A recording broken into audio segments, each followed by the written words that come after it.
तो एक सूत्र है बच्चा ए स्क्वायर प्लस बी स्क्वायर। ए स्क्वायर माइनस बी स्क्वायर का मैं जिक्र कर चुकी हूँ। ए स्क्वायर माइनस बी स्क्वायर बराबर क्या होता है?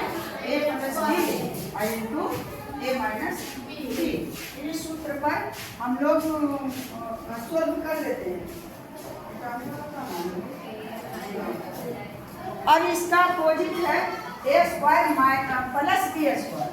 तो ए स्क्वायर प्लस बी स्क्वायर का सूत्र होता है ए प्लस बी के होल स्क्वायर प्लस 2ab, जबकि इसमें भी ए प्लस बी का होल स्क्वायर बराबर होता है ए स्क्वायर प्लस बी स्क्वायर और प्लस ए बी, या ए स्क्वायर प्लस 2ab और प्लस बी स्क्वायर भी लिख सकते हैं चाहे तो तरफ से इसका हुआ।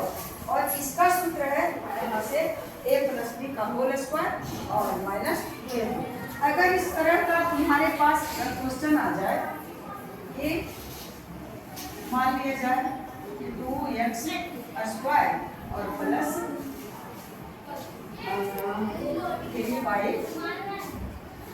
स्क्वायर, ये तुम्हें सरल करने के लिए इसको ध्यान से देखो।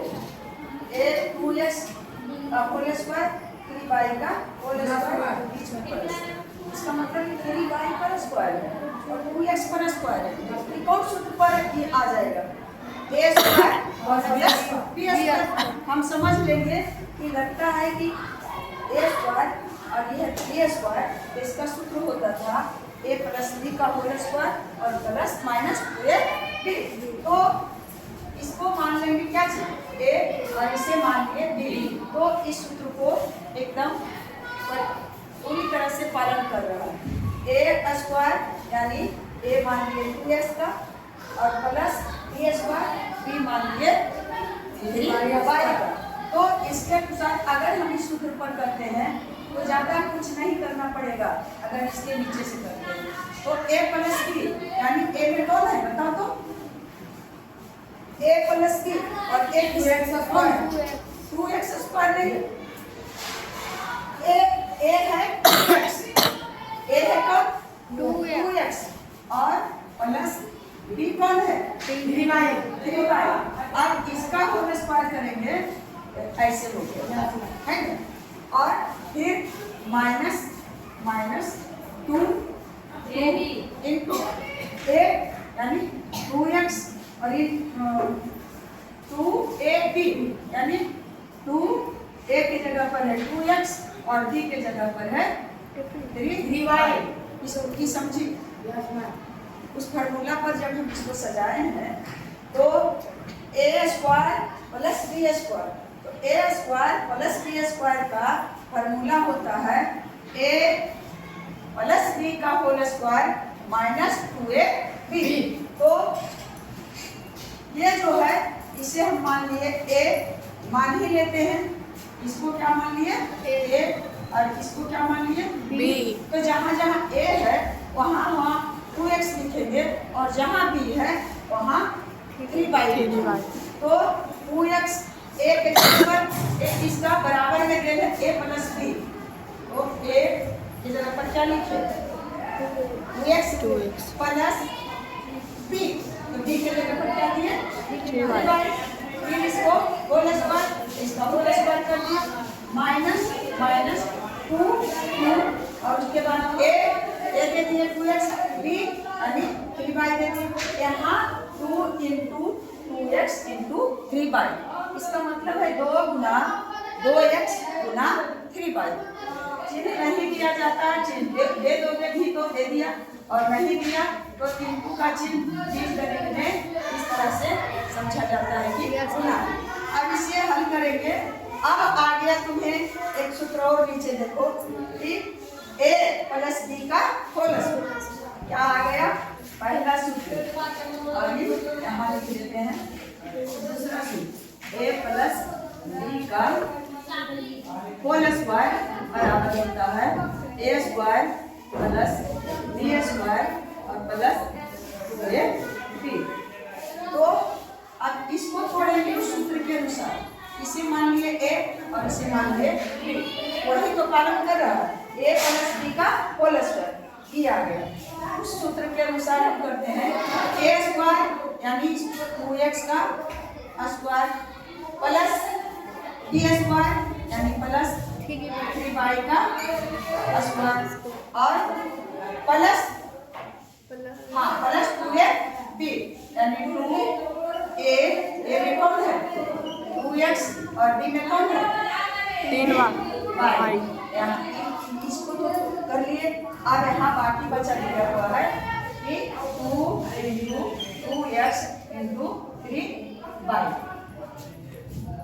इसे सरल करके यहाँ तक हम लिख लिए। उसके बाद माइनस जो ही बच रहा है उसको भी लिखेंगे। समझ में नहीं आ रहा है? अब इसे सरल करते हैं तो 2x पर दिया हुआ है स्क्वायर। इसका मतलब है कि जिस पर स्क्वायर रहता है दो घातांक रहता है तो इसको दो बार गुना करेंगे 2x और गुना 2x। इसका मतलब क्या हुआ? अगर 3 पर ऊपर स्क्वायर रहता है तो क्या करते हैं 3 को दो बार करते हैं। अगर 4 पर स्क्वायर है तो 4 पर दो बार करते हैं। तो 2x पर है तो दो बार करेंगे बच्चा। Yes ma'am. तो 2 गुना 4 और x और गुना x ये हो गया x गुना x। तो जब आधार रहता है एक जैसा तो उसका पावर जुड़ जाता है। तो x पर पावर कुछ नहीं दिख रहा है तो इसका मतलब इसका पावर है 1। जिस पर कोई पावर नहीं है उसका मतलब होता है उसका पावर 1।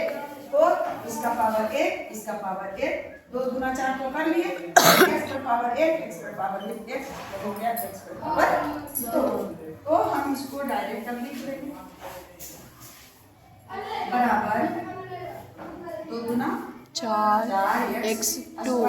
ऐसे तोड़ करके नहीं बताते तो हो सकता है कि लगेगा कि 4 है फिर यही वाला x स्क्वायर हो गया।